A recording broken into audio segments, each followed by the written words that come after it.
syukur alhamdulillah pada hari ini saya bisa berkunjung ke Museum Abad 1 Hijriah ya, yang dipimpin oleh Pak Abu Bakar. Pertama kali saya betul-betul terkesan dengan museum ini, karena museum ini bagi saya mampu memberi penjelasan yang komplit ya, terutama perjalanan sejarah perkembangan Islam dari abad 1 Hijriah, dari Madinah sampai ke Gujarat ya, India. Oleh karena itu saya sangat berharap museum ini akan berkembang lagi lebih lanjut, koleksi benda-bendanya ini bagi saya sangat luar biasa ya. Penemuan-penemuan yang luar biasa oleh Pak Abu Bakar ini tentang koin-koin pada masa 1 abad Hijriah ini, abad 1 Hijriah ini. Kemudian ada senjata-senjata dan benda-benda lain, kronik-kronik seperti keramik-keramik, ada yang dari Cina, ada yang dari Arab, ada yang dari Khorasan dan seterusnya ini. Di samping itu tadi saya juga melihat ada fosil kayu kapal abad ke-7 itu ya. Masya Allah, ini saya betul-betul terkagum-kagum dengan museum ini. Karena saya sering datang ke museum tapi belum ada yang selengkap ini. Meskipun ini koleksinya tidak seberapa, tapi banyak memberikan informasi yang luar biasa bagi saya.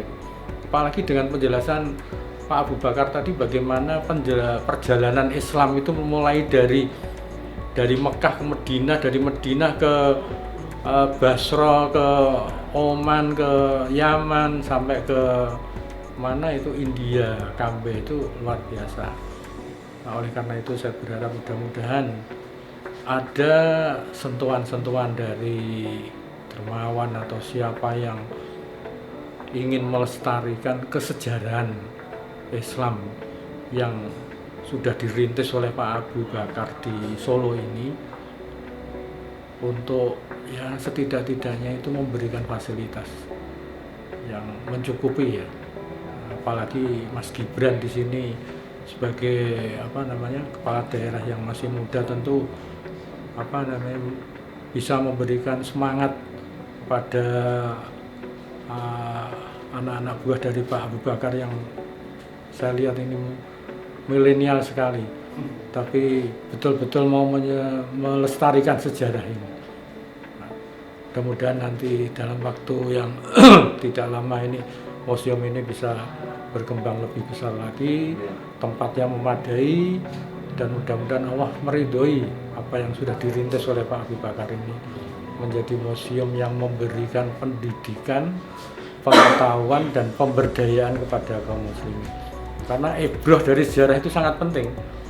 Nah, apalagi anak-anak muda sekarang itu kurang begitu greget terhadap sejarah.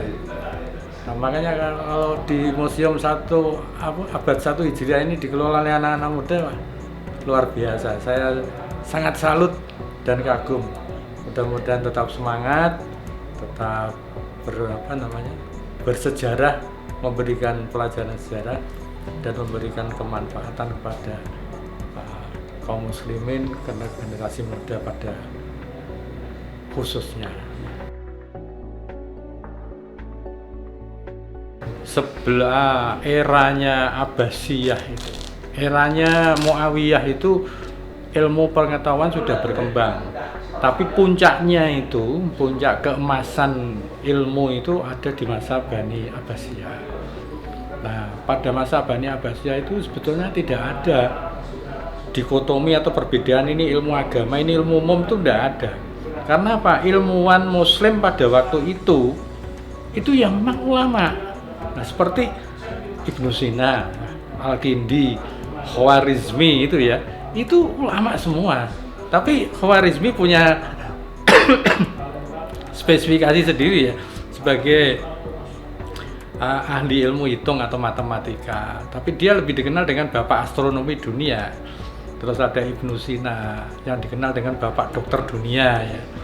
Kemudian Al-Ghazali itu ahli filsafat yang kemudian menjadi ahli fikih, dan ahli ilmu tasawuf, akhlak gitu. Nah, pada waktu itu tidak ada perbedaan dikotomi antara ilmu agama dengan umum, tidak ada. Jadi ya ilmu agama itu ya wajib dipelajari, ilmu umum juga wajib dipelajari, sehingga mereka itu para ilmuwan itu ya menguasai dua-duanya. Tapi setelah itu dalam perjalanannya itu apa mungkin ya, ini hanya dugaan saja karena saya belum bisa memastikan apakah ini bagian dari politik Belanda atau bagaimana. Karena pada waktu itu kemudian muncul ini sekolah umum, ini madrasah, kan begitu. Nah, ada sistem klasikal. Nah, ini yang menjadi keprihatinan saya. Jadi, sampai saat ini pun begitu.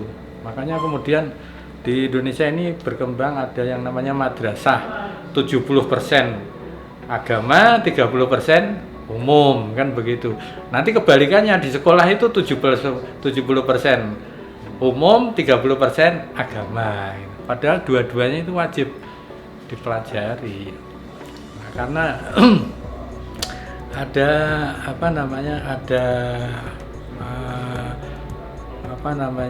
pepatah atau apa ya, yang mengatakan kalau ingin mengejar dunia harus pakai ilmu, kalau ingin mengejar akhirat harus pakai ilmu, kalau ingin mengejar dunia dan akhirat fa'alaihi bil ilmin.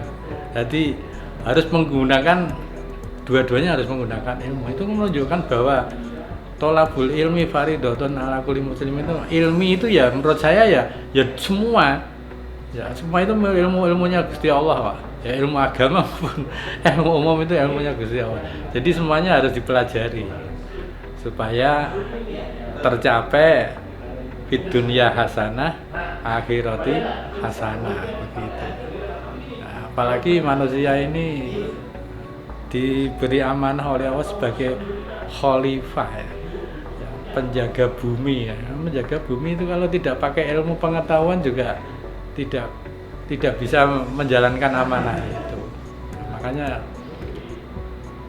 dikotomi tentang ilmu ini kita harus meninjau lagi ya, supaya orang-orang yang belajar agama itu ya belajar ilmu umum juga, yang belajar ilmu umum juga belajar ilmu agama.